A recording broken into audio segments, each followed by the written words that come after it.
Welcome to the May 16th edition of the PFF Forecast. We have a great show. We're going to start with a crucial conversation. Actually, we just had an argument before we started filming. We might start with that. Who knows? We've also got the three craziest things from this past offseason, the three greatest things from this past offseason. We're going to do a little listener mailbag, and we're going to do a new segment. We're going to see how it goes. It's going to be recommendations from the two of us. We'll see how that goes. I'm sure the comment section will love it. It's going to be a great episode. Let's rock.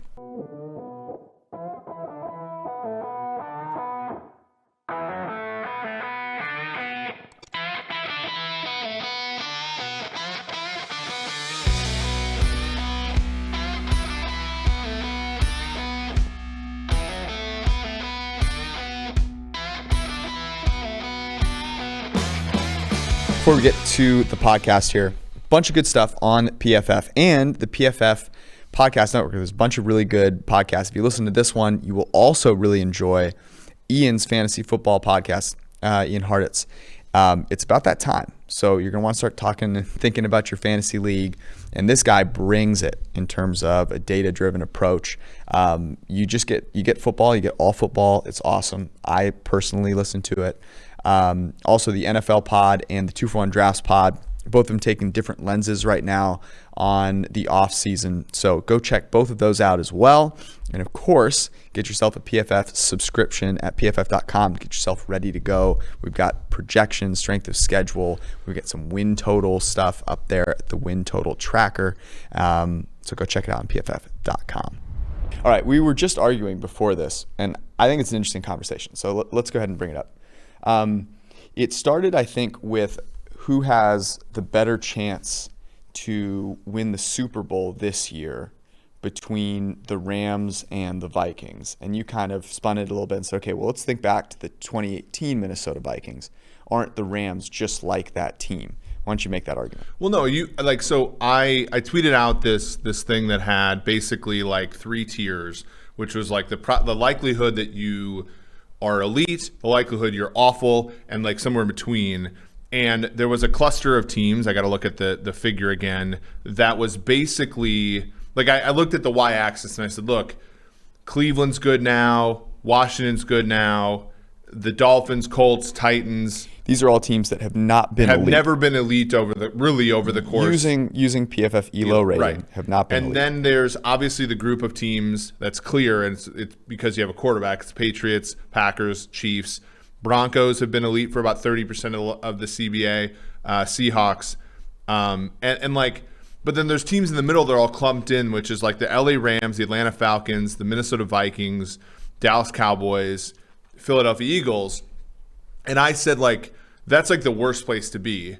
And you kind of got after me about the Rams because you think, and the market agrees with you, that the Rams have a chance to win this season. And I just reject it. I reject it offhand. I think the Rams are almost in the same position that a team like Minnesota was in when they signed Kirk Cousins. And again, we don't get to simulate that scenario over and over again. But the fact of the matter is, like, when you acquire a quarterback who is not in the tier of the teams that I just discussed, he's not Wilson, he's not Brady, he's not, like, everything else has to sort of stay fixed, and nothing stays fixed. We were talking about, like, Raheem Morris is taking over for Brandon Staley, and as much as Morris might have helped the Falcons be respectable in 2019, he's nowhere close. He's never been that good. Well, their defense would have regressed with Staley. Here was the point that I was making. I think it's really interesting because if you look at the Super Bowl odds right now on DraftKings Sportsbook, Chiefs plus 525, the Bucks plus 675, the Bills and the Rams are the third and fourth most likely to win the Super Bowl, 13-1, both of them. Then you have the Ravens and the Packers at 14-1, as well as the Niners. The Browns at 16-1, and then there's this jump to 25-1 with the Broncos because they might get Rodgers, the Colts, the Seahawks, and the Cowboys, and the Dolphins. And I made this point a while back where it's like it really does feel like there are two teams at the top, and then in my opinion, I would say after the Chiefs and the Bucks, I would go Bills and Ravens. And I would maybe even go Packers Browns before I would get to the Rams. I think the Rams are interestingly in a similar spot as the Niners, where the Rams are hoping for things to go right in terms of, all their players stay healthy, the quarterback pops, and they have a great offensive scheme that can, get on a hot streak. And I think the Niners are in that same bucket. You said, what would you make the Rams I would Super make Bowl? the Rams 20-1. And I agree with you. I would put the Niners in that same bucket. Yeah, I mean, and that's like part of like one of the bets we made on Wednesday was the Detroit Lions plus 7.5 in week 1. Like, just because like for teams like that, like I just have to see it, right? Like there's an aspect of what the Rams did last season that was extremely fluky, extremely dependent upon things that like I don't think are all that stable or all that predictive. And there are aspects of what the 49ers are going to try to do in 2021 that are speculative. Like we love taking quarterbacks high, but the fact of the matter is they fail all the time. Part of the reason I did this analysis was to encourage teams to fail more. Like my point is, if you suck, I tweeted out this transition matrix. If you suck, you're the most. That is the state for which teams leave the most. Yeah. So like, to me, like it actually, once you get into the basin of eliteness, you leave less than any other state. I'll bring this to real life. I actually think I think this happens with everyone all over the place in real life. People would rather be comfortable in mediocrity and fight to stay in mediocrity than take risks that push them back to the brink of extinction, but give them a chance to be great one day. And I think I agree with you 100%, right? All those teams that you mentioned, the Jaguars, the Browns, the Jets, the football team to a slightly lesser degree because their quarterback is in peril. The Bills are a team I'd put in there as well. All have a lot of hope. And the hope stems from the fact that they were able to take a quarterback really high. They've accumulated a ton of draft picks. Now, the Jaguars used one of them on a running back, so we'll see how that goes. But let me ask you this question. Where would you draw the line in terms of teams that could win the Super Bowl? Like, you're saying, I don't think the Rams have a chance to win the Super Bowl. Okay. I think they do. They have a chance to win the Super Bowl. Where would you draw the line of I could see this team hoisting the Lombardi trophy and I wouldn't be completely shocked to shit? So let's list them off. Yeah. Chiefs, Bucks, absolutely. Bills, yes. Ravens, Browns, Packers, yes, of course. Okay, they keep Rodgers around. Yeah. Okay.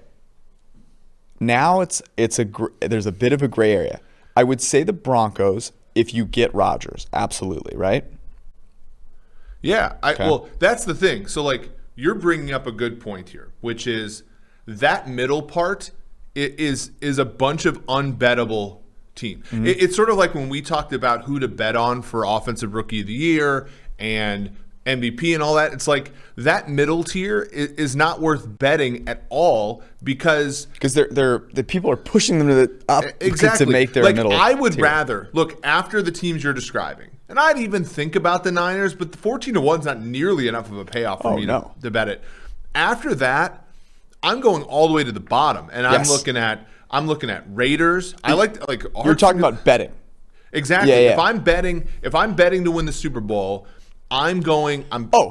sorry to interrupt again. My favorite one is Bears 50-1. Exactly. But after that, I'm basically taking that middle and saying, if one of you schmuck bags win this Super Bowl, that's on me. Did you say schmuck bag? Tennessee, what the fuck is Tennessee doing, right? You gut your whole defense, you sign Tannehill to a big deal, and you don't retain any of his weapons or his offensive line. Yeah. And what are you doing here? The Minnesota Vikings, same fucking thing. You signed Patrick Peterson to a $10 million deal, and he is a fucking replacement player last year. You could have got Casey Hayward for half that money. And those teams, I don't even know what they're doing here. But then if you get past that, I kind of like what Chicago's doing. I kind of like what the Giants are doing. I actually like as a long shot because people hate them. I actually like the Raiders.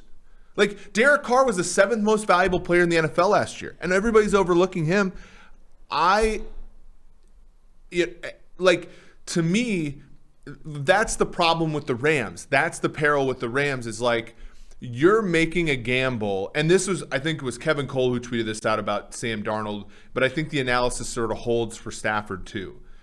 Once you have a bunch of information on a player, the confidence intervals get narrow. Yep. Like we know a lot about Stafford, and essentially what McVay and company are saying is either one of two things. The first thing is, look, his entire sample from Detroit is non-representative of what he's going to be here, which I find dubious. Or we are so good as a team. This is the bet the Vikings made with Cousins. We're so good as a team that we're going to, all we need is a 6 or 7 out of 10 at the QB position. And I think that if the guy's a 6 or 7 out of 10 on a rookie deal, absolutely. If he's on one of these veteran deals, good fucking luck. Okay, I have 2 points to make. I want to keep going with the list of teams we could see winning it because I have a sneaky one here. Here's what I'll say about the Rams versus the 2018 Vikings. I don't think on average, and the data backs this up, that Matt Stafford is better than Kirk Cousins, okay? PFF grade-wise, production-wise. Here's the difference, and I think this is the difference McVay is banking on as well, is that this guy doesn't suck as a leader.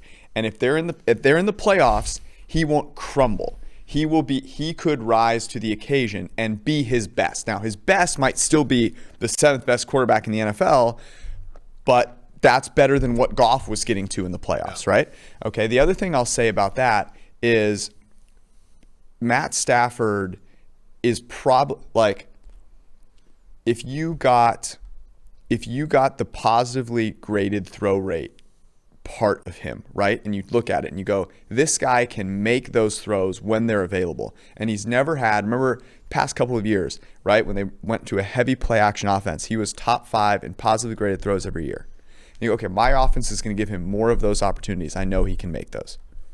That's the difference. The other thing with the Rams is they have 2 players in Ramsey and Donald who are better than any players that the Minnesota Vikings had. And I'll say the last thing here is the offensive scheme is also better than them. Okay. Would you put the Niners in the list of teams that wouldn't totally shock you to shit if they won the Super Bowl? Yeah, I put them in. Okay. My thing is I'm more, well, I don't like the quarterback they chose, but I'm happy they took a quarterback who has some upside. Yeah. I think it's really going to depend upon how they continue to build this roster without first round picks in the future. But okay, long term, I'm not in. I don't hate their direction. Let's keep going. The Colts. No, Wentz sucks. I agree. The Seattle Seahawks. Yeah. Okay. Here's I think where I draw the line. The Dallas Cowboys. I could see them winning the Super Bowl. It would not shock me if they won the Super Bowl. That offense could be amazing. The defense could be decent. Would you agree? Yeah. No, I think that's a team. Yeah, that's a team that is sneaky that everybody's fading after last season. But yeah, they're 28-1. Now I'm not sure I would bet 28-1. I think that's where I draw the line. The next tier of teams would be the Dolphins, the Saints, the Patriots, the Chargers, the Cardinals, and the Vikings. Those feel to me like they're in the 28 to 35 to 40 to 1 range. Thank you. The one that could is Arizona, but they would require the rest of the division to fall off, Kyler to become amazing in year 3, and Cliff to become amazing in year 3, which is a lot to have happen. It's a lot to ask for. Yeah. Okay, that was a nice little diatribe. This is how I really wanted to start the podcast, which is your lack of desire to impress me on the podcast is really, it's hurtful. Impress you? What do you mean? Whenever I come into the studio, I put decent clothes on. Oh, sorry. I do my hair. I put deodorant on. I put deodorant on. Put a little cologne on. I'm wearing clothing. I see you on another podcast, The Lindsay Rhodes Show, this week. You've got a collared shirt on. You've got a sweater over the top. You've done your hair. The first time in history that your computer is at eye level. That's the part that honestly offended me the most. Because we'll do the remote podcast, and you're down here staring down. Yeah. And so I just want to know, man, what do I have to do to get you to, Well, usually try it's just a little bit? Is that we've gotten to part of our relationship, or you don't feel like you have to try anymore? Look, I've dressed up when we were in Vegas a few times. I wore. By the way, come and get a Sweat Taylor. I wore Sweat Taylor pants. I wore Sweat Taylor attire. We're gonna call that Snack Taylor. Snack Taylor. There was definitely a lot of Snack Taylor going on. So Monday I got back from Vegas at 6 a.m. and just legit took a nap for like a few hours and then got up and did that show. But so here's the thing. Oh my God. So that was after a red-eye flight. Mm-hmm. You looked better. I overcompensated. You looked better on that show after a red-eye flight than after a glorious week of rest and relaxation now. This sweatshirt is from 1994. I think I got this one early in my days at PFF. I'll say this. I'm trying to decide because your love language is working out, right? Less so than nice clothes. I'm trying. So I just got back from the gym. I showed you I was pushing the sled. I was, rowing. To be fair, the picture you showed me of the sled, it was standing. It was in one place. I don't have actual evidence that you don't have evidence that I actually pushed it. No, I mean. So you're blaming this on working out? No, I'm not. I'm not. I'm just saying. Noted. My wife, we're moving to a different house, and I was moving stuff, and then I was like, hey, I got to catch a workout. Okay. And then I got here, and then there's also the Sunday podcast. This sort of has this casual feel to it. All right. Because I feel like the shows, and granted, when I go on VSiN at 12 o'clock a.m. Yeah. I'm looking like this too. That was a day where I was like, oh my God, I'm on 2 hours. And I think I even there were a couple things I said on that show where I'm like, Jesus, Eric, you need to get more sleep. So I might have overcompensated. You were overcompensating. Okay. Yeah. Still heartbroken and hurt, to be fair. Okay. It was all. Yeah, you did know. You did message me. It's a Sunday podcast. You look great. I tried to clean up. I think it's because you're going to the FC Cincinnati game right across the street after. That's definitely. And you have to look good to go to soccer games, apparently. We're going to do recommendations at the end. Before we get there, I will note. I always bag on Cincinnati food. Okay, it's not good, but and if you want to debate me on that, you're going to lose. I won't even deign the conversation. I went to a place that makes tacos. They weren't bad. You're talking about Mazunta? No, so Mazunta is good. It's not good enough to get me to go back there. This place, because it's a hike, it's out there. It's not that good. This place did birria tacos. It's in Cincinnati. It's called Bar Seso, and they were pretty good. I'll go back. And it's kind of a walk for me, so there you go. Margarita's not too terrible. They ran out of guacamole. It's a tiny little truck, so you kind of got to get there sort of early. Do you know what a birria taco is? No. It's most tacos, what's the best way to describe it? You just get the tortilla, and then, the stuff's kind of laid on top of it. Birria tacos, they put the meat in there, they put cheese in there, and then they put it in the tortilla, and then they fry it. So it's kind of like a crispy, all together tortilla, and you dip it in a sauce. You should check it. We'll go there. Okay. I'm trying to figure out, going to Vegas. You do have great tastes.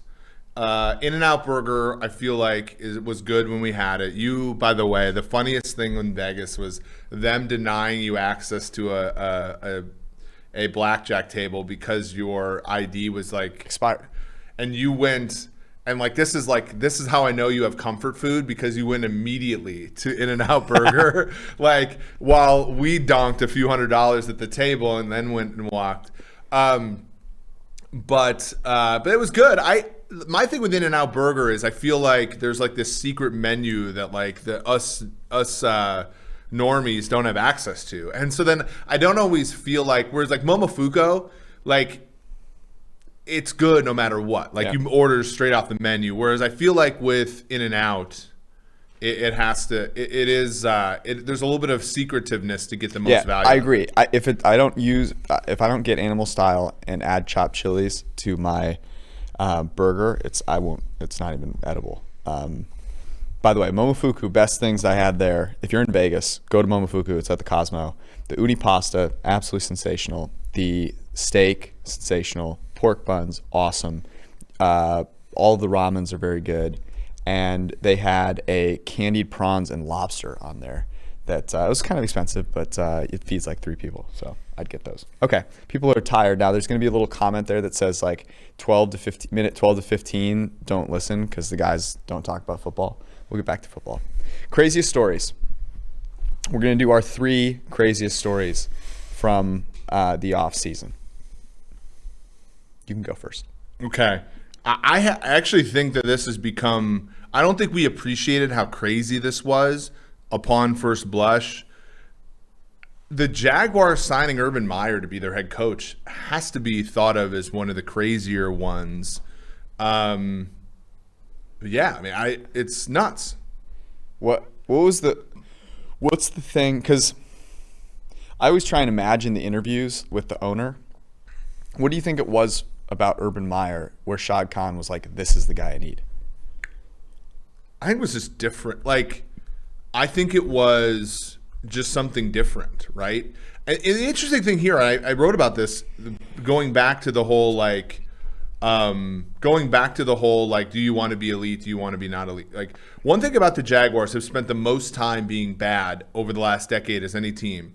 They've basically had continuity at head coach. They're Gus Bradley from 13 or 14, and then all the way to Doug Marrone. Mm-hmm. And Doug Marrone basically ran out the string. Like, don't you think there's a little bit of needing to change the coach a little bit? Like, I think that they wanted to make a huge splash here, and that's, yeah. It's super interesting because I think so the way I viewed it was they have a ton of young players. They're going to have a ton of young players. And Shad Khan looked at it and was like, the coaches that I've had have been old school. I actually don't mind Doug Marrone. I don't think he was the greatest coach ever. But we need someone that is going to have energy and ability to relate to those young players. And to me, that's the way that coaching in the NFL is moving. It used to be very much of like experience, authoritarian, like this guy's going to come in and rule the roost. And that's just not how it works today. Like, players are more powerful. They have way more control over everything, as they should. And you need a coach that's going to get them on the same page. It's going to leverage, understand what drives them, how to communicate with them in a way that actually matters. And so to me, Shad Khan saw that in Urban Meyer because he had been so successful in college. And that was a big driving force there. What's going to be so interesting to me is how his offense looks in the NFL. Like, I'm just fascinated to see that. I feel like that's as big. There are a lot of high variance plays right now in the NFL, like at quarterback and stuff like that. There's probably not a bigger high variance play at coach. Right. And yeah, the point you make about players having more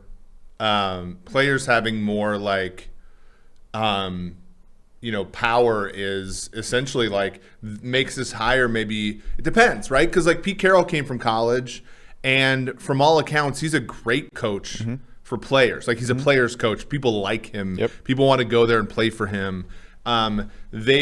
Players have dealt with what I would consider schematic shortcomings in order to mess with him.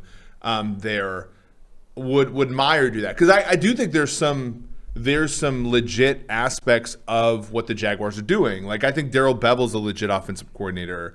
They just added, Eugene Shen, who used to work for the Dolphins in analytics. They had Kareem Kassim, who used to work for the Steelers. There are aspects of that team that I think are legitimate, but then there's the sideshow of like hiring the racist strength coach and firing him one day later, and Tim Tebow and all this stuff that like drafting Travis Etienne, drafting Travis Etienne, and then playing him at X receiver. Yeah. Okay, my first one is Mac Jones being the favorite to go 3rd overall almost immediately after the 49ers traded up to number 3 with the Miami Dolphins. The thing in hindsight that is astounding about it was that no one knew. And no one should have known, and yet people hook, line, and sinker bought into a media narrative that was based solely on the fact that Kyle Shanahan had taken mediocre quarterbacks and made them above average. It was looking back on it, it is absolutely hysterical. I mean, it's hysterical. And I thought that was one of the craziest things that happened this offseason. Do you think that the Mac Jones stuff, do you think it was completely made up? Do you think like Michael Lombardi completely made it up and then basically like guys like Michael Lombardi made it up and then we all ran with it and said and attributed it to, because it sounds like that's not the case. It does, because to me, if I'm the Niners and I like Lance and I'm self-aware enough to know how much people like Fields, I might throw Mac Jones's name out there so that everybody's freaking relieved when I take Trey Lance. Because that's how we all felt, and no one except for I think me, like, is like, what are like the downsides to taking Lance over Fields is actually pretty immense, I think. I do not think that they threw Mac Jones' name out there as a smoke screen to make people happier about Lance. I don't. That's attributing way too much like thought to the process. I think they were focusing on trying to figure out who they were going to take. Do I think that he had no shot to go third overall? No, absolutely not. I think it was patently ridiculous for people to believe that he was an overwhelming favorite. Here's my take on it. We know people in the league, okay? We know people at the Niners, and they said, look, no one knows. Kyle Shanahan is not over here telling people like what we're going to do, you know? That's just not how it works. And I think people got really excited about hearing from sources at teams that people liked Mac Jones, or that Scout X or Y in the Niners organization watched some Mac Jones film and really liked him. And then I think that spread a little bit, and people love to sound like they know what they're talking about. And so I think that's how you end up with sources saying, oh yeah, the Niners are going to take Mac Jones. Yeah, because it ultimately ended up being such that like Mac Jones almost didn't even go under his original prop, which is absurd. Imagine if you bet the farm on that, you thought you had such incredible closing line value, and then you're sweating that out, hoping the Patriots take him. It sort of shows, some of these numbers, upon initial like offering are good, and especially with the like what people were moving numbers on. Like we had Silva on here, and like the number for first defensive lineman changed while he was talking. Certainly something to consider with next year's draft. Do you think people in next year's draft are going to be, when it comes to betting markets, are going to be less likely to take seriously the musings of the Adam Schefters and the Ian Rappaports and the Michael Silver? Like Michael Silver went on like a 10-tweet screed about how it's Mac Jones. Like, It's interesting because I think Schefter... It's like Schefter to me is on a different level of getting things right, like he's the number one guy, right? So if Schefter says something that he doesn't feel confident about, then he knows he's open to, huge criticism. And I'm trying to go back and think about where Schefter, where was he getting his information from that he felt really strongly about? And the thought process is that he's very close with the Shanahans, and that it was Mike Shanahan. And that to me is really fascinating because that lends some credence to your point, which was like, was Mike Shanahan just going like, I don't know, whatever, exactly. And like, that's what's so fascinating. I would love to sit down with Schefter and talk about that at some point. Maybe we can get him on the show. I actually had a question here because I was thinking about the quarterbacks who went, 1, 2, 3. I was thinking about Lawrence again. Right now, would you rather have Joe Burrow or Trevor Lawrence? Trevor Lawrence is more talented, I think. Burrow has it, I think people like him. I think he's older, that's another thing. His arm isn't quite as good. He's got a lot of moxie, but we don't know, like Gardner Minshew had moxie too. Like we just don't know. Like, and the other thing is like we have some data. Like as data comes in, like I'm just going to prefer the guy with the prospect, right? Because like I just think the tail is fatter for those guys. Like that's So I would take Lawrence. You're trying to hit top 5. Yeah. Knowing more so that he has a better chance to be top 12 is not what you're looking for. The thing there, though, I love Joe Burrow's personality and everything about what you've heard, the way that he prepares and works and all that stuff. I love that. So it makes it much closer for me. I think I would, by like a hair, go Trevor Lawrence. What about Kyler Murray? Oh, I'd take both those guys over Murray. Over Murray? Yeah, I mean, because you already have seen Murray. You've seen some of the things you're worried about, which is injuries. You've seen the good, but you've also seen how far the good can take you, which is 8-8 so far. I like him as a player, but like you're probably thinking Murray tops out at top 8, which like I think we've just gone on this long rant about how that might not be enough. Yeah, I don't know. I could see Murray turning it on this year. Here's one more draft year to year: Justin Jefferson or Jamar Chase. Jefferson.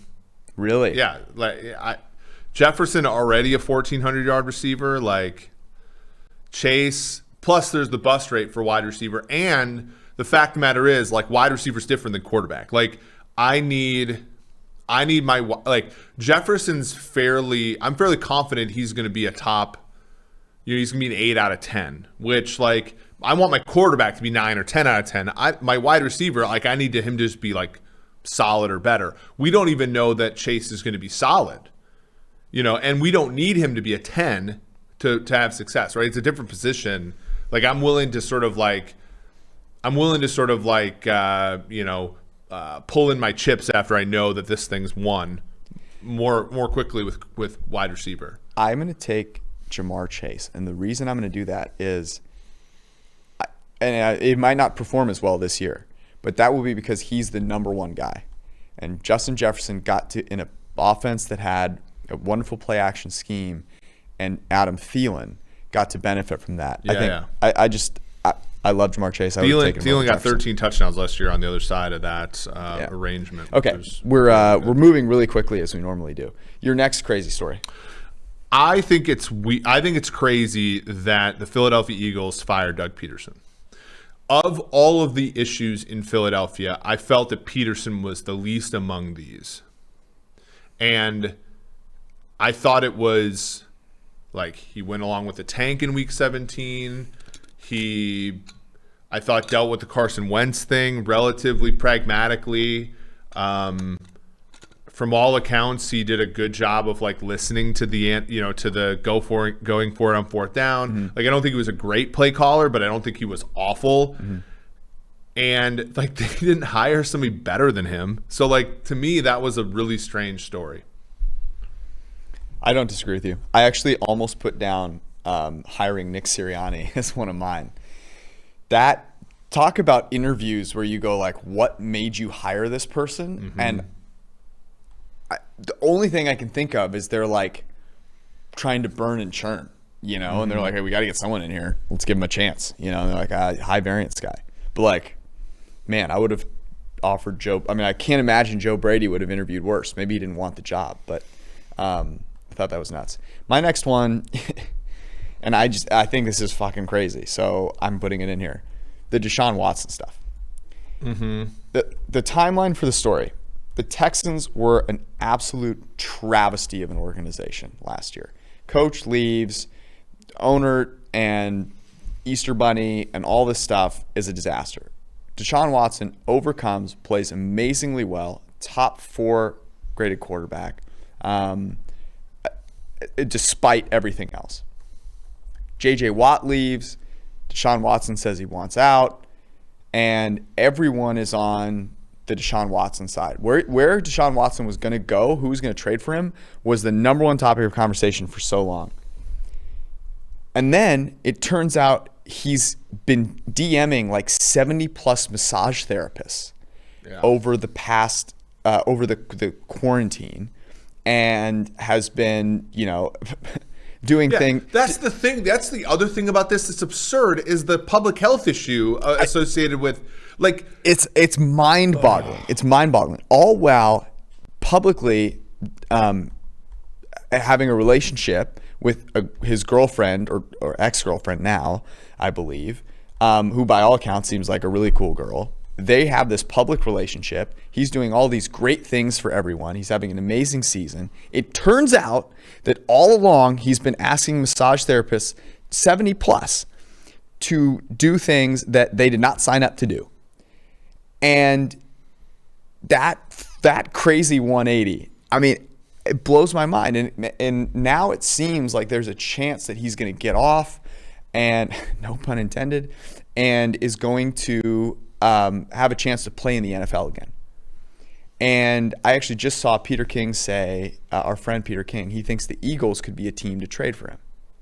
I want to know how the fuck a guy who has solicited 70 plus massage therapists can walk into a room and lead a team. Because if that guy walked into this room, I would walk out. Yeah. That's banana land to me. He went from savior, can do no wrong, most popular, most sought after quarterback in the NFL, to absolute dirtbag, to now somehow some team's going to take a chance on him again. Blows my mind.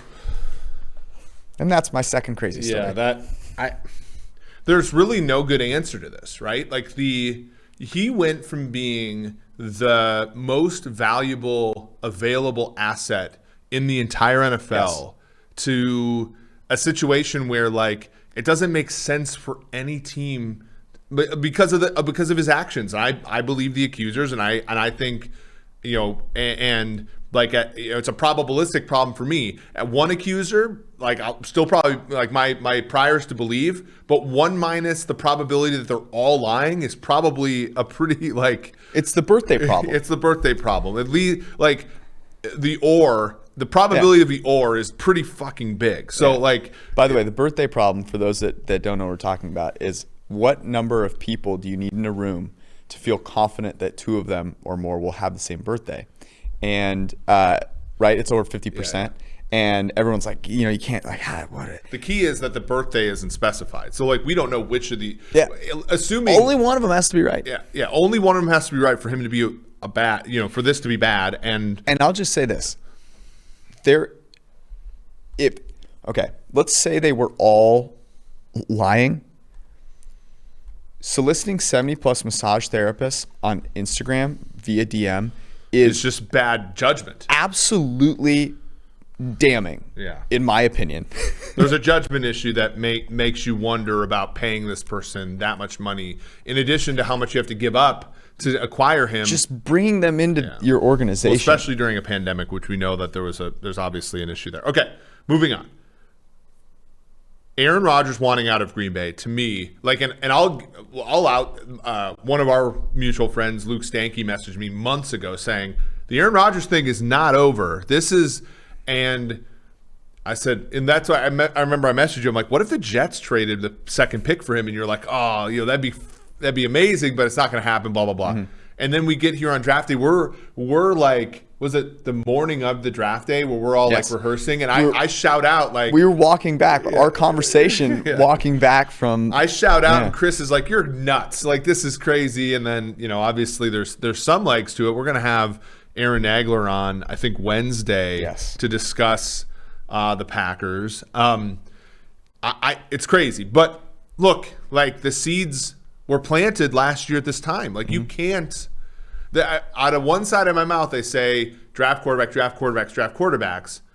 But on the other side, I'm saying if you're one of these teams that's elite and your quarterback is the reason, which is always the reason, then it's sort of the other side of this research, which is just prepare to bottom out when your quarterback retires. Like, don't try to make a bridge, because the bridge is always fucking awkward. And there might be the one time, I think this is maybe Green Bay's issue, they played the bridge about as well as anybody's going to. When they went from Rodgers to Favre, or Favre to Rodgers, and that was still awkward. Because remember Favre just like randomly showed up to training camp one day and like stood on the sideline, and they like traded him to the Jets right after, and it was fucking weird. And like even then, that was like the one time it's worked out and it hasn't been awkward. Do you think the Packers like sort of gravitated towards that? Yes, the Favre thing was different because he was like being Brett Favre Yeah. for like 3 years. Am I going to come back? Maybe, not sure. I'm excited to talk to Aaron about this. I will say this. I do think this is just mismanagement. I do think it's poor management. You have to have, I've told this to many people recently. Communication is one of the simplest yet most important things in all functions of life. In wherever you work, in whatever relationship you have, bad communication can turn good people in the minds of some into villains, and can turn a decent or a good relationship into a hate relationship. And I think that's what happened here. They didn't communicate about the love thing. They didn't say it. They just didn't have good conversations. Right. I don't think Aaron Rodgers is like a fucking villain here. I don't think Brian Gutekunst is either. But I think that things exacerbated because of a lack of communication. If you wanted to move, like, I think all of us, especially our friends like, Ben Baldwin, folks who are more on the side of Rodgers had declined. If you thought that he had lost a step, you should have just moved on from him at the time. Because to me, all you're doing when you draft Jordan Love is you're saying to Rodgers, we believe all this criticism of you, or we're hedging our bets. And like the quarterback position is just not a position where you hedge bets. Mm-hmm. Like you either have it or you don't, or you either have a young guy on a rookie deal and you play that, or you don't. Mm-hmm. And the problem is they believed clearly what the data was saying, which was that he had taken a step back in 17, 18, and 19. And like the problem is then he the best case scenario happens for you, which is that he returns to being brilliant and you make the NFC title game again, and now you're not better off. Like you're not better off. You're in a worse situation than you were last year, even though he did everything you wish the pick would do, which is to motivate him to be good.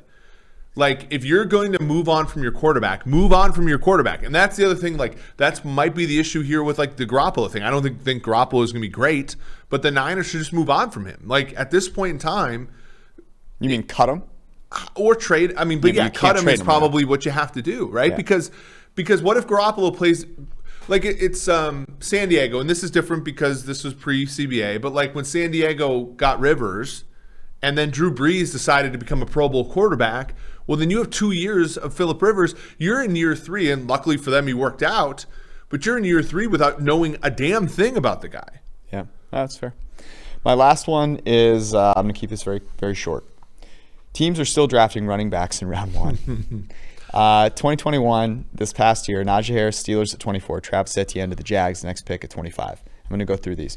2020, the Chiefs took Clyde Edwards-Helaire at 32. Their offense did not get better. 2019, the Las Vegas Raiders now took Josh Jacobs at 24. They're certainly, they're hanging a banner for that. It's not helping their team out. 2018, the Giants took Saquon at 2. The Seahawks took Rashad Penny at 27. And the brilliant New England Patriots took Sony Michel at 31. I still remember people going, well, maybe we need to rethink this because Bill Belichick just took a running back in the first round. Nope. None of those players. I mean, Saquon, fantastic, but as you've seen, the Giants need much more than a running back there. In 2017, the Jacksonville Jaguars took Leonard Fournette at 3. The Panthers took Christian McCaffrey at 8. The interesting thing is the other running backs taken in that draft after the first round, Dalvin Cook, Joe Mixon, Alvin Kamara, Kareem Hunt. All very, very good. In 2016, the Dallas Cowboys took Ezekiel Elliott at 4. In 2015, the Rams took Todd Gurley at 10. And the Chargers took Melvin Gordon at 15. The way that I would contextualize this for everyone, Alvin Kamara has been the most valuable running back in terms of average wins above replacement. About a quarter of a win over his time in the league. That ranks 57th combined with wide receivers. Justin Jefferson was 3 times as valuable in his rookie year as Alvin Kamara has been on average over the course of his time in the NFL. It's not a hate on running backs thing. Alvin Kamara, one of my favorite players in the NFL, but it is patently ridiculous to not understand how much value they derive for your football team. All right, we're going to do the 3 craziest, 3 most awesome storylines of the season. Before we do, got to tell you about all the opportunities over at DraftKings and the DraftKings Sports Book. they're giving you a chance to lower the over-under on a featured playoff game. All players who place a bet on any basketball game will have a hand in lowering the total on the game. So you get in there and 1,500 other players get in there as well, then you're going to have a very easy total. Basically 1 point. All you got to do is climb that, and you just have to use promo code PFF when you sign up to make that happen. And then you're in really great shape because they're going to score more than 1 point. I can guarantee you that. Especially because the Timberwolves aren't in the playoffs. Exactly. So go make that happen. They've also got win totals up. They've got division odds up. They've got player futures up. We talked about all those. So go make that bet and then go bet some futures on DraftKings and the DraftKings Sportsbook app. You must be 21 or older, New Jersey, Indiana, Pennsylvania. Restrictions apply. Max $25 wager, one per customer. Offer ends 5/23/21. See DraftKings.com/sportsbook for details. If you have a gambling problem, call 1-800-GAMBLER, or in Indiana, 1-800-9-WITH-IT. Also got to tell you about Simbull, SIMBULL. A good friend of ours. It's basically a stock market for sports. It allows you to trade shares of different teams and earn cash in the form of dividends when those teams win. So it's a perfect time to start accumulating those as you think about win totals for teams. The MLB and NBA obviously happening right now. But I think it's a really interesting time to go buy some shares in NFL teams as you think about how many wins they might get, what you're going to accumulate there. And of course, as the stock prices of those shares go up or down, you can buy or sell them accordingly. So here's the deal. Use promo code PFF, deposit $10 at Simbull, SIMBULL.app/PFF. and earn a free PFF Edge annual subscription. That's $40 value. You get $10 to get going on your Simbull account. It's a very, very good deal. Go make it happen at Simbull. And now, the storylines you've been waiting for. And now, we can move on to best ones. Let's run through these quickly. These ones don't necessarily need quite as much. What's your favorite good story? Not that those were bad, but... Yeah, some of they were just interesting, right? Yep. I think Tampa Bay bringing back all 22 starters is a fun one because I'll just briefly say this: they did such a good job with the salary cap, not paying signing bonuses and not mortgaging their future when they weren't good. That when the time comes, like they're doing exactly what we're saying, which is like try to maximize the window right now. Good for them. One of my favorite stories was the Super Bowl anthem prop. Super Bowl anthem. National anthem opened at under 2 minutes. No one realized that it was two people singing the national anthem. As advocated on this here podcast, you should have gone over. And the final time, I believe, was 2 minutes and 17 seconds in what was maybe the best part of the whole Super Bowl. Yeah. Well, at least for me. Well, the Super Bowl, unfortunately, just wasn't that exciting. Yeah. You know, I mean, it wasn't that we've been so conditioned to see close Super Bowls that one that was sort of like, you know, when did you think the game? I thought like maybe midway through the third quarter, I'm just like, this fucking game's over. You kept thinking there was a chance because it was Mahomes, but it was never that exciting. You know, you were just hoping because it was like Steph Curry out there. You know, your next one. Okay. I'm actually going to be like outing myself here. The Rams moved on from Jared Goff and went in on Matthew Stafford. I feel like this again is another example. Look, it's a good thing that they moved on from Goff. I think this is going to be another data point in you're paying a lot for what you think is a sure thing at the QB position, and let's see how it goes. Because I'm skeptical, but I think it's an interesting one. I mean, I think the whole Wentz and Goff thing, teams moving on from them, it's shown a light on not paying guys too early, and still the value of a rookie quarterback because both those teams went to Super Bowls, you know, and it's okay to move on from a guy. You can judge those things in different ways. Moving on from the guy separately from how do you replace them? Like here's an interesting one. So I think this is fascinating. Remember how the Panthers supposedly were going to give up pick 8 for Goff? Yeah. Okay, so say they got pick 8 and the Los Angeles Rams had Justin Fields right now. Yeah. I mean, the Rams would be in a much better place than they are because they'd have more money. Yep. They'd actually have another future at quarterback, like long-term. Stafford's not going to be a long-term future there. They won't be as cap saddled, and they probably maybe didn't have to give up the first round picks. I don't know what the intricacies of that deal were, but if that deal were on the table and you look back on it now, I mean, that's what we're talking about. That's the difference between rebuilding and taking these like big shots in 1 year where anything can happen. My second thing that I loved about this offseason is the Dolphins' way they're building around Tua. So Tua last year, during the time he starts, it was week 8 on, threw the 18th most throws to guys in the middle of the field that were open. He was dead last in PFF grade on those throws. Dead fucking And those are last. his passes. Those are his throws. That's Yeah. where he dominated at Alabama. He was dead last. So what did they do? They went out and got Will Fuller. Will Fuller was a part of the team that averaged the second most yards per attempt on those types of throws, obviously with Deshaun Watson. But a speedy guy who's going to be able to stretch the field, get open over the middle of the field. And then Jalen Waddle. Now, if you look at Jalen Waddle, go to the PFF NFL Draft Guide, you can see where he got open where he ran routes, middle of the field. I mean, it's just a giant red dot. You're looking at me quizzically. I'm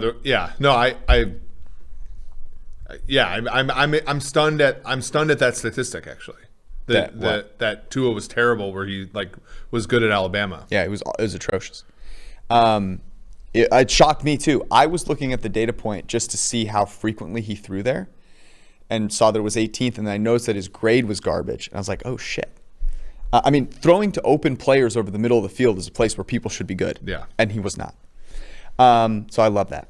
What's your last one? The Jets appear to be moving in the right direction. Oh, buddy. I am a Jets bobo this offseason. It's sad. It's hard to watch, honestly. I was big into the Jets getting Watson before we found out he might be a sex offender. And then I'm a fan of the fact they got Wilson. I think Wilson, if you fail the tank, I think Wilson's a good consolation prize. Mm-hmm. I think he's going to be a great quarterback in the NFL. I'm a huge fan of Robert Salah, and I think for the first time they finally got some edge pressure in Carl Lawson. So I think the team is moving in the right direction. Unfortunately for them, the division looks like it's going to be hard. But what you just said about the Dolphins and New England, we've been hard on New England, and people have given us emails about it. There's a chance that the Jets could at least compete with Buffalo relatively soon. And I'd love for that to happen because I think the Jets being good is a good thing for the league. I hope that Zach Wilson fulfills your wildest dreams. My wildest dreams. I'm a little nervous. I'm a little nervous for you. Okay, I'm just going to say that. As you should be, I think. A little nervous. Given that he's he's a rookie quarterback. But he's a little smaller. Again, I've been doing some scouting. Yeah, you know how I scout, and I'm just a little concerned. You have. I'm a little concerned. He has skinny. Well, did you hug him? No, it has nothing to do with the thickness of his shoulders. Okay, good. No, nothing to do with that. How absurd is that? It's absurd. Okay, my last one, I'm bending the rules a little bit because this is going back to the season. But this is one of my favorite stories. Josh Allen was awful. He was awful for 2 years, and he was awesome last year. Yep. And the reason this is a great story, I'm actually going to go back to the Deshaun Watson thing. Deshaun Watson was the young guy that was after Mahomes, that you were taking after Mahomes. There were people out there arguing that they would take him over Mahomes. Now, I'm not saying that. I'm saying there were people. Josh Allen needs to be awesome.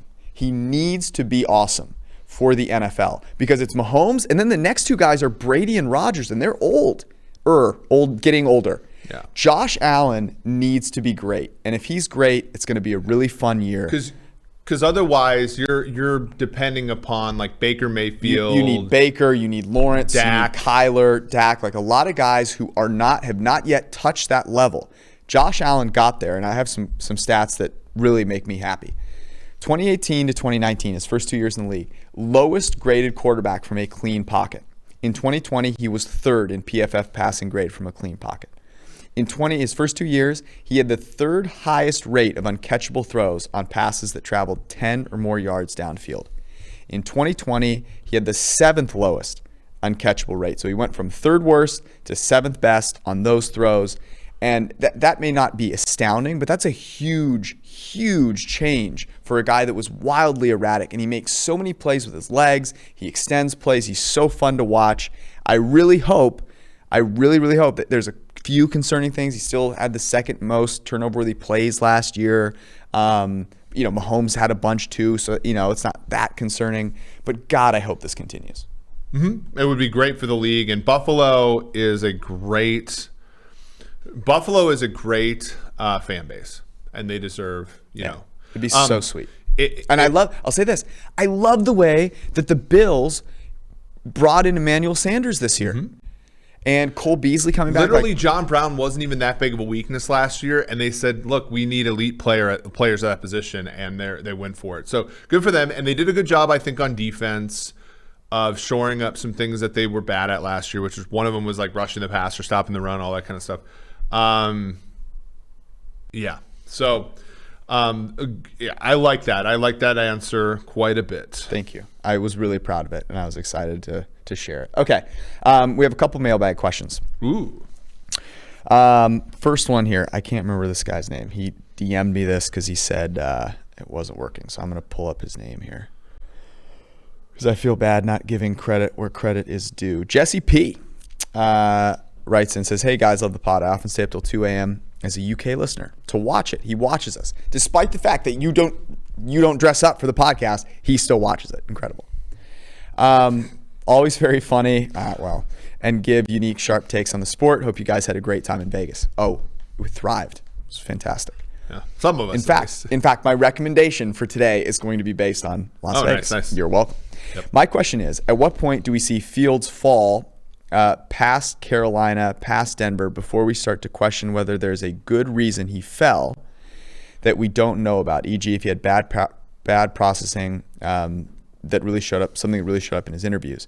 It feels weird to see PFF Moo, Timo, write a piece on how draft steals don't really exist, and yet you guys praise the Bears for taking this QB that all teams passed on. Clearly, the NFL was far lower on this prospect than the media/fans were. Maybe we should question why he fell and what we might not know rather than assume that he was definitely worthy of going higher. Maybe I'm just a biased Broncos fan trying to rationalize the Surtain pick. Either way, sorry for the essay. Thank you for your time and keep up the great work. This is a good question. This is a great question. I will say there's a couple of things. I think Timo's research makes intuitive sense. Of course, somebody has to do it in order for it to be true. But we talked about this with By the way, recap for people that didn't read it, because that's a great piece. Yeah, so Timo basically, demonstrated that essentially if you fall in the draft, there is some market signal there, meaning that like fallers in the draft don't overperform their draft position as much as reaches underperform theirs, because a reach requires one team to stick their neck out there and make a decision, and that one team is more likely to be wrong than a bunch of teams are more likely to be wrong, right? So it makes sense intuitively, right? Like it's a wisdom of the crowd's argument. It makes a lot of sense. And it's something that we have said. I mean, in 2018, we praised the Los Angeles Chargers for taking Derwin James at like 17 or whatever it was. And I think both of us, sort of took a step back and said, well, is it really something brilliant they're doing, or are they just letting a good outcome fall into their lap? What I'll say, and that seems to be borne out in this research. What I will say, though, about this particular instance is that Chicago had to make a move to actually get Fields. And in doing so, they leapfrogged Minnesota, division rival of theirs, which I think was sharp. And moving up for a quarterback is smart. Like we've found that, and our friend Josh Hermsmeyer wrote about that this week. Is like it's either a trade back or trade up for the most premium position, which is quarterback. So I think the Bears, we probably are giving the Bears too much credit because this fell all the way to their lap. But they did make a move of 9 picks to go and get him, which is an active thing. I thought about this a lot because I've had the same internal debate, which is there are things we do not know about Justin Fields that teams are privy to that could cause him to fall. But I'll say this. The falling is maybe a little too aggressive of a term. Deshaun Watson and Patrick Mahomes went in that same range. Josh Allen went 7th. It's falling, I think, to me would be more of like the 20s, into where like Lamar Jackson fell, than to say this was a fall. So I do believe that the NFL teams watched the tape and saw the same things that Mike Renner saw when he watched the tape, the same things that you see in the data when you look at the data, which is, yeah, there are some concerns about how long he holds onto the ball, how much he invites pressure on himself. We know those things to be sticky, and that's a concern. Now, is it a big enough concern for us to pass on him all the way there? Absolutely not, because of how many other things he does. And I also would say this: what leads us to believe that, that a few teams who were probably trying really hard to make a case not to take a quarterback maybe picked some nits? Yeah. Because I don't know how many guys. I think the interview process is fascinating, and I would love to do some research on it, because I also would push back on the idea that NFL teams are great at identifying good people during interviews. Well, that's not an easy thing to do. Well, didn't that article about the Rams, who I think the Rams are rippable in a lot of ways, but like there was the thing about them no longer interviewing players in person because it would introduce bias. Mm-hmm. Like I think that there might be there's probably tons of bias in the way I don't know, like and granted, like Trey Lance went third, so like it's not all about like the racial component with quarterbacks, but there's a racial component with quarterbacks, and like and also Justin Fields is like an extremely confident young man, which is, again, that can be a turn on for a lot of people, and it can be a turn off for a lot of people who sort of want players to sort of toe the line. There are a number of reasons he could have fallen. I think the main one is probably the fact that these teams are not what I described with the Packers. They're way too confident in the quarterback they have. What I said about Rodgers is absolutely false about the teams that have Sam Darnold as their QB, have Teddy Bridgewater as their QB. The fact that the Broncos didn't take him with their natural pick of 9 is what, unless they know they're trading for Rodgers, is one of the biggest blunders I've ever seen. Like it's unconscionable at this point. Like you just can't justify it.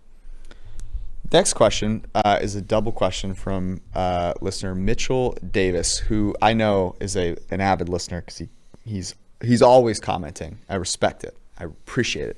Dropping notes in replies and everything like that. So we appreciate this. He has 2 questions. First is, what do you think of Jags plus 650 to win the division, I guess now? He goes, best quarterback in the division, ? In that division? Yeah. Let me look and see what our simulation has. It's already back up on PFF.com. This is the updated version. There was an issue with one of our schedule files, which I think. So we have the Jacksonville Jaguars winning the division 21% of the time. So that would be a good bet. Now you could. It's not good in relation to where you could have gotten it. Yes, but you don't let that and I let that happen to me in Vegas. I walked up to the window and got Matt Ryan 75-1, and I was intentioning to get them Jags at 12-1. They said it's 9-1, which is still a good bet. I could get it differently other places, so I wouldn't bet at other places. But yeah, in this situation, you'd probably want to take it all the way down to 4-1. Yep. His second question, do you guys ever aggregate physical numbers and production numbers to see if there is anything predictable going from college to pro? Example, like a quarterback who could throw 65 miles per hour and has a 85 PFF grade on second reads. If you're not a good athlete, like it's going to show up in the data. Yeah, so we do look at the athleticism based on combine/pro day scores. Yeah. What I do think is really interesting about his question here is, when at some point we're going to be able to leverage tracking data on players in college, and I'm very excited for that. There's an untapped potential there, which I think is going to be very exciting, and we've started doing that on the NFL side of things. But there is, and there are positions for which it matters more. Edge, we've known this for a long time. I think Justice Mosqueda, a friend of the show, has shown that. At other positions it matters less, like wide receiver. Once you reach certain thresholds, like the athleticism doesn't quite matter as much, and it's really dependent upon size. And I think a lot of people, and then with running back, it's very much like your opportunity is dependent upon Right. your athleticism, but your efficiency isn't so much. And so it's interesting. I think that was our first year of doing the podcast. We made fun of speed score. That was like Oh my God. that was pretty funny. But speed score did correlate with draft position. Draft position correlates with opportunity, just not efficiency. So that was an interesting. There's a couple things that I could think of here so coverage is the first one that comes to mind because that's such a tough thing to predict. And so that's a place where I would see making that type of data making a lot of headway. The second would be, from a quarterback perspective, I do keep thinking about like throwing motion and stuff like that, and maybe being able to debunk some of the Justin Fields throwing motion is too long, it'll never succeed kind of thing. I think that would be fascinating. Yeah. If you had something like that, I mean, the other thing that I think is interesting, and this is where I wrote about this right before the draft, the scouts' notes, right? Mm-hmm. Like the fact of the matter is, like that's a treasure trove of data that we are only tangentially using. That was the one place where I looked that like Justin Fields was the worst quarterback among those top five. If you took like Dane Brugler's notes and said, how do words like this translate historically? That was, it was Wilson, Lawrence, which another example of Wilson coming out ahead. Wilson, Lawrence, and then it was, I believe it was Lance and then Mac Jones. Lance actually had the highest correlation with some of these like really good achievers like Mahomes and Watson and guys like that. So that is another place to look. I mean, there's tons of places, and I think it's an ocean of information from which we're using about a bucket and a half. That's why I am not as pissed about the pick as you are, because I do think that because, as you said earlier, he's more of a prospect than Justin Fields is. Yeah. We have seen less of him, and so therefore the tail. I'll use your term. I'm The chasing a little fat tail here, okay? The tail is fatter. Look, we just got back from Vegas. All right, we're doing some recommendations. It's a new segment of the podcast. One of the reasons we're doing this is because people think we're very similar. And I think this will highlight how we're different, because we're going to give recommendations based on things that we do in life. I will let you go first. What's your recommendation for the people? This is actually a movie I watched the other day while I was on the plane. So I can't sleep on airplanes. I don't think you can either. No. The one thing that you also can't work on airplanes or motor vehicles. I get nauseous. However, I power through. I worked the entire trip to Vegas. Look at you. But yeah, I read, like I prove, so I've proved like 10 of my own theorems before. The first one was actually on an airplane. I used to like schedule these trips, and I used to try to prove theorems on the airplane. This past time though, we're coming back, and my flight's at 2 a.m. Eastern to 6. I can't sleep, so I'm like, okay, I'm gonna watch this movie. I hit the light to like make the flight attendant come to me because I needed the earbuds because normal earbuds don't go in. Look at you. And I wanted to watch this movie for a while, and I finally got to. It was Promising Young Woman, which was fantastic. It was extremely good. It had sort of everything in it. It had like a dark beginning, a very cute middle, where like there was some romance, and then a very dark ending. I liked it. I thought it was great. I'm not a movie guy, but maybe I'll check it out. My recommendation comes to you straight from Las Vegas. If you are planning a trip to Las Vegas this summer, I have some recommendations for you. The first one we talked about already, which was where to eat in Vegas. And I have a couple things around this. First off, you should ascribe to the 1 meal a day plan in Vegas. You should bring yourself some breakfast bars and go, maybe eat a breakfast bar or two in the morning and then have one meal. And if you're going to go one meal, Momofuku is a great place to go. It's By a little the way, more. That's a tough yarn to spin, as we found out with some of our younger colleagues. If you don't eat and you go, like, let's say swimming, and you're drinking margaritas on an empty stomach in that heat, you might not make it. So you have to be disciplined when you have that. Note that I'm not encouraging you to drink on an empty stomach. Yes. I'm encouraging you to bring food that is basically free and to eat it before you go out. You'll go broke eating like 3 meals. Yes. Plus you'll feel bloated. And you'll feel like an idiot. Yeah. And obviously this goes without saying. You drink a lot of water there. But it's a 1 meal a day place. You can get in and out for $6, if you need to, but 1 meal a day. The second recommendation I have for Vegas is Stadium Swim is awesome. And while we can't go to a stadium swim during the NFL season, so Stadium Swim's at the Circa Hotel and Sportsbook, and it's got this massive screen. They can make it show one game, then we can show like 6. You can go place bets right there. You can watch from the pool. You can play. Me and AC went and played blackjack outside. It was great. Yeah, it's fantastic. I would highly recommend it. You should go check that out. Our friend, thank you to our friend Tim Murray for a for little connection. That spot. Yeah, a little connection. It's a great place.